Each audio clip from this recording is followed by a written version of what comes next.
Só lá a gente tá enxergando mais de 10 hectares de Mata Atlântica, 5 a 10 hectares ali.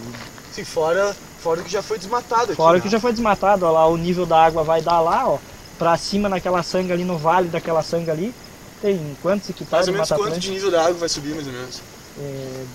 É 185 metros ó, em relação ao nível da cota do rio. Da cota do rio. 185 metros de altura que está a 185 barragem. metros.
A barragem principal é essa aqui, ó, com 185 metros de altura, já está na altura dela, né? E 665 metros de comprimento, daqui do vertedouro até lá, ó, no final dela. Lá na beirinha do rio, lá onde tem aquele guindaste lá embaixo, é a casa de força, onde vai ficar as turbinas. Lá que vai gerar energia. É a única coisa que não dá pra ver daqui, é a casa de força, lá embaixo. Aí a tomada d'água fica ali naquele... onde tem um valo ali no meio, né? Onde vai entrar água para as turbinas. Aí tem 3 túneis por dentro da rocha ali, né? Cada túnel leva água para uma turbina, que são 3 turbinas, né? E esse outro aqui é o vertedor, ó, com 6 comportas para controlar o nível do lago. O lago vai ficar dessa parte da barragem para cima, então a sobra da água vai sair aqui, né? Para não deixar passar por cima da barragem, a sobra dela sai aqui. Já sai no rio novamente. Ó. Tu sabe me dizer quantos quilômetros rio acima vai o lago de inundação dela? É 116 quilômetros. 116. Vai atingir até Bom Jesus lá em cima. E até a foz do rio Pelotinhas. Isso. Lá. E são 95 quilômetros quadrados a área do reservatório. A área do reservatório.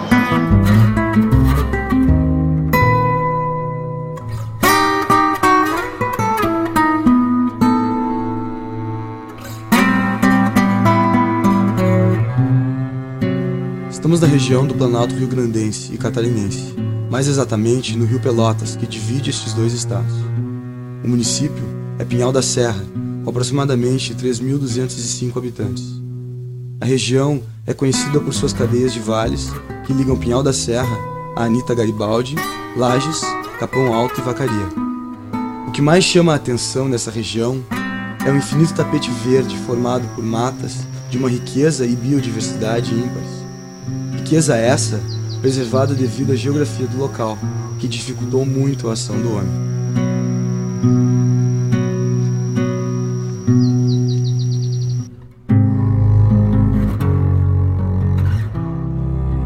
O Vale do Rio Pelotas e Uruguai é um corredor ecológico, porque justamente é onde se apresenta a maior quantidade de espécies preservadas, né? E é um contínuo, é uma mata praticamente contínua, com algumas interrupções, mas o que sobrou na região é justamente esse vale profundo, devido ao relevo muito íngreme, né, que promoveu então essa situação de corredor.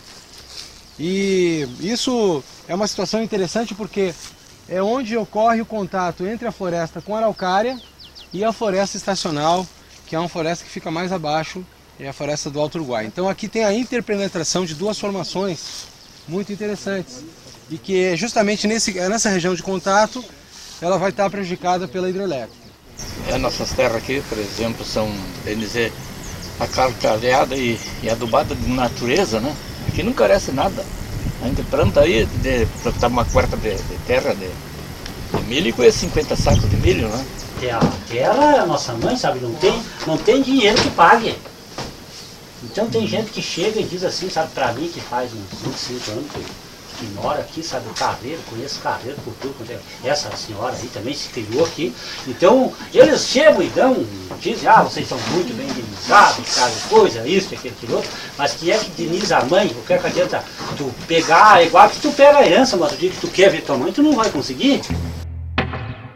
Quando o consórcio, constituído pelas empresas acionistas da Baeza, tornou-se vencedor do leilão para a construção e exploração do aproveitamento hidrelétrico Barra Grande, recebeu do governo federal um pacote contendo, dentre outros, o estudo de impacto ambiental e o relatório de impacto do meio ambiente, EIA-RIMA. Os empreendimentos em questão, realizados em 1998 pela empresa Engevix, contêm um estudo da vegetação a ser atingida pelo reservatório e a licença ambiental prévia, expedida em 15 de dezembro de 1999, autorizando o início das obras. Até então, o aproveitamento hidrelétrico era de titularidade da União. A Baeza, Energética Barra Grande S.A., formado pelo Grupo Votorantim, Camargo Corrêa, Bradesco, Alcoa e CPFL, foi responsável por toda a construção da obra, uma barragem que gerará 690 MW de energia e um reservatório de água de 116 km de extensão, alagando aproximadamente 9.000 hectares de área. Sendo destes aproximadamente 2.077 hectares de floresta primária, 2.158 hectares de floresta em estágio avançado de regeneração, 2.415 hectares de floresta em estágio médio e inicial e 1.110 hectares de campos naturais. Estes dados são da própria Baeza, porém não constam no EIA-RIMA feito pela Engevix, que proporcionou o licenciamento da área. Lembrando ainda que a empresa terá o direito de exploração dessa energia por 35 anos. Nós entendemos que é possível produzir energia e conservar razoavelmente. O que depende é de fazer um projeto em que haja um intenso diálogo em quem entende da produção energética e quem entende de bioconservação. Mas isso deve ser feito desde o início e deve ser feito um diálogo franco e honesto e bastante discutido em nossa sociedade. Hidrelétrica é bom, é ruim, não existe isso. Existem hidrelétricas boas e ruins. Por exemplo, eu posso pegar, eu me lembro de uma fazenda no Mato Grosso que tinha energia para uma cidade inteira. Era um riozinho muito pequeno, uma queda d'água de 13 metros, que eles aproveitaram parcialmente. Então, qual é o dano ambiental disso aí? Nenhum. Eles filtraram, botaram uma coluna d'água e tinha uma turbina elétrica lá embaixo. Tinha energia à vontade, mas continuou circulando a água do rio, não precisava fazer escada ecológica, não precisava fazer nada, na medida que o rio não foi alterado no seu funcionamento, senão uma parte dessa água foi utilizada. Isso é um exemplo, mas o Brasil tem infinitos exemplos. Isso é energia perfeita, por quê? Porque essa hidrelétrica produzia ali, eles tinham serraria elétrica, uma fazenda enorme, com 300 famílias, mas sobrava energia, eles gastavam tudo com energia elétrica, sobrava porque ela era produzida localmente, não tinha perda em transporte, era uma água que poderia baixar da seca, etc., sempre ia funcionar aquela turbina, porque ela não utilizava toda a água necessária, era uma turbina, inclusive no caso, sem barragem, sem acumulação, porque ela fez um cálculo da menor vazão do arroio e calculou em cima disso a turbina. Então, tem milhões de formas de se utilizar energia hidrelétrica. Outra coisa é fazer uma Itaipu, que causou até movimentos de terra ao ponto de ter tremores, tal, acomodação. Imagine milhares e milhares de toneladas de água acumulada num local que não tinha. Toda mudança ambiental, climática, umidade relativa, tudo muda. Muda o clima, muda a ecologia, devasta os ecossistemas ao redor também.